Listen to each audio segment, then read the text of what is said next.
Hello, everyone, and welcome back to the channel. I'm Leon. And I'm Isabel. We are absolutely pumped to be here with you today.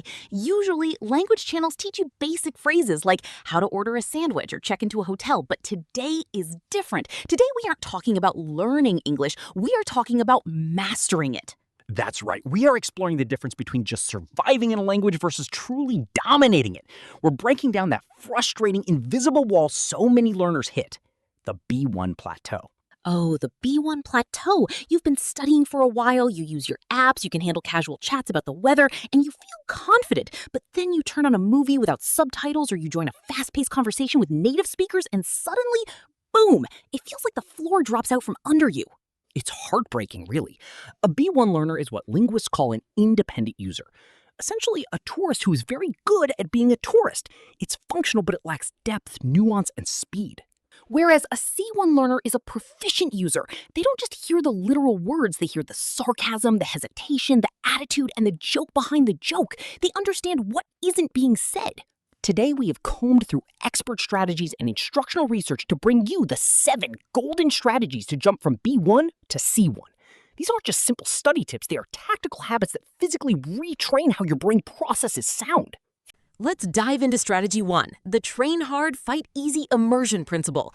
The problem with B1 learners is that they have usually been spoiled by their learning environment. Spoiled? That sounds a bit harsh, Isabel. It is harsh, but it's true. Think about a standard ESL classroom or beginner YouTube channel. The teacher speaks slowly, enunciates every single syllable, faces the camera, and repeats everything. Please open your books to page 10. Page 10. It feels safe and comfortable, like holding a parent's hand while learning to walk. But the real world is not a classroom. The real world is messy, noisy, and fast. This principle comes from military training. Your preparation must be significantly harder than the actual battle.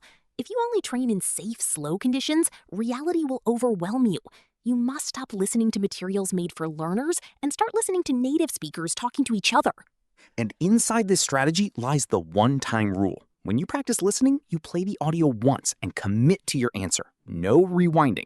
People struggle in real life because at an airport or in a business meeting, there is no rewind button. If the pilot announces a gate change while you're distracted, the plane leaves without you. Knowing you have no safety net forces your brain to stay hyper-focused. This leads directly into strategy number 2, building your listening stamina and tackling the 30-minute wall. So many learners crash after 5 or 10 minutes of deep listening. They zone out and think their vocabulary isn't good enough. But it's not a knowledge failure, it's a stamina failure. Listening at a C1 level burns a massive amount of brain energy. You can't expect to run a marathon without training. You start with 5 minutes of pure, unbroken focus. No phone checking, no multitasking. Then you push it to 10, then 20, and eventually cross the 30-minute mark.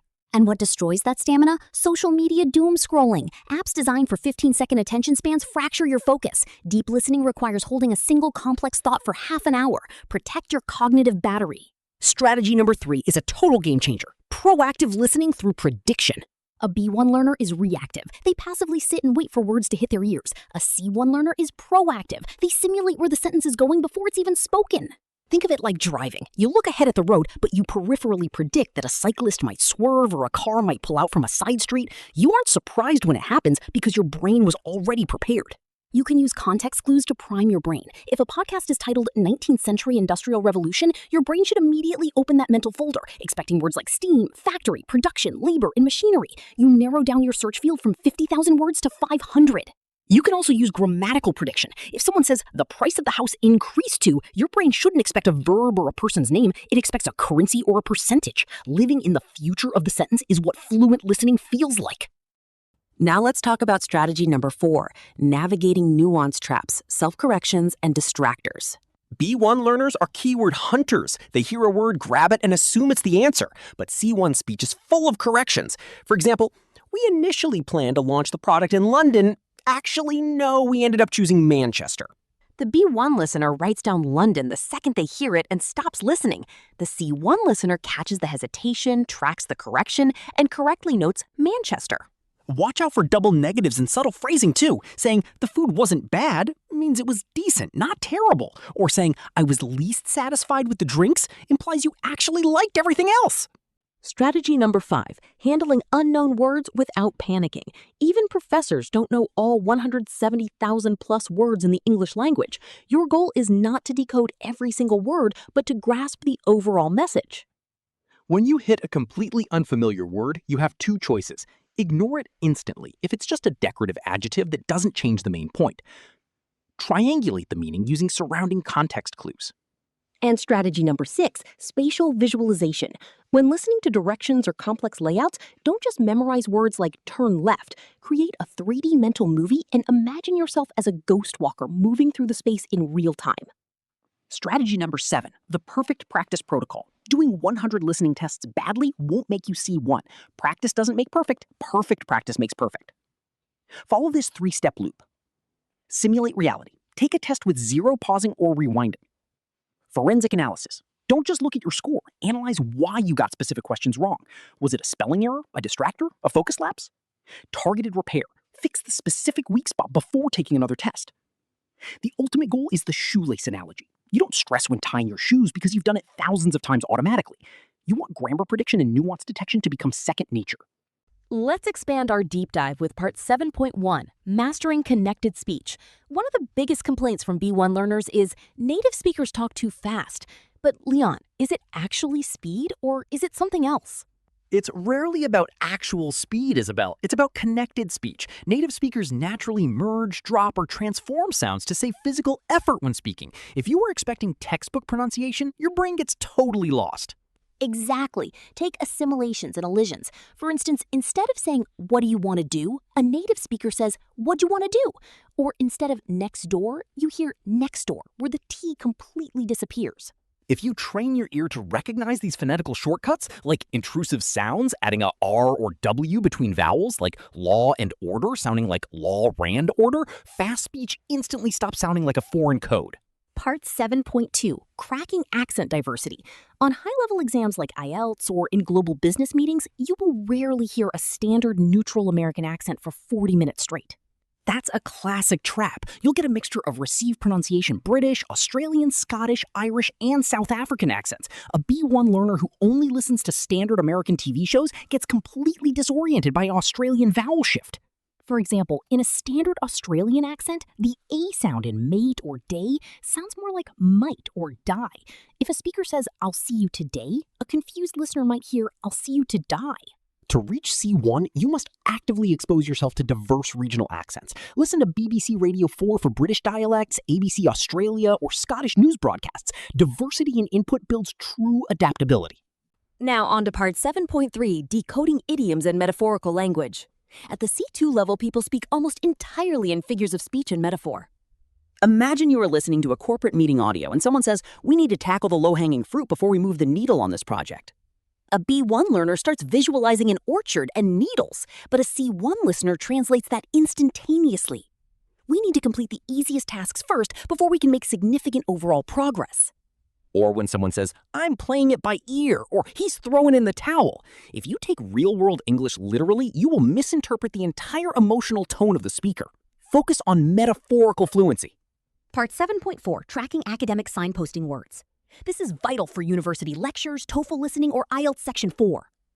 Professors and lecturers use signpost words to map out their thoughts. Words like to illustrate, in stark contrast to, notwithstanding, or to reiterate.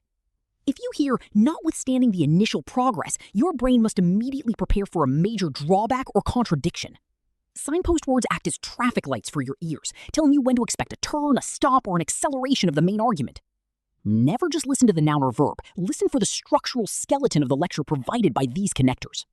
Let's put this into practice with part 7.5, Real Case Study Number 1, an archaeological audio log. Picture an audio recording of an archaeologist discussing a dig site. The speaker says, while early records indicated the tomb dated back to the Bronze Age, carbon dating of the pottery shards revealed a far more recent origin, specifically medieval. What does a B1 listener do here, Leon?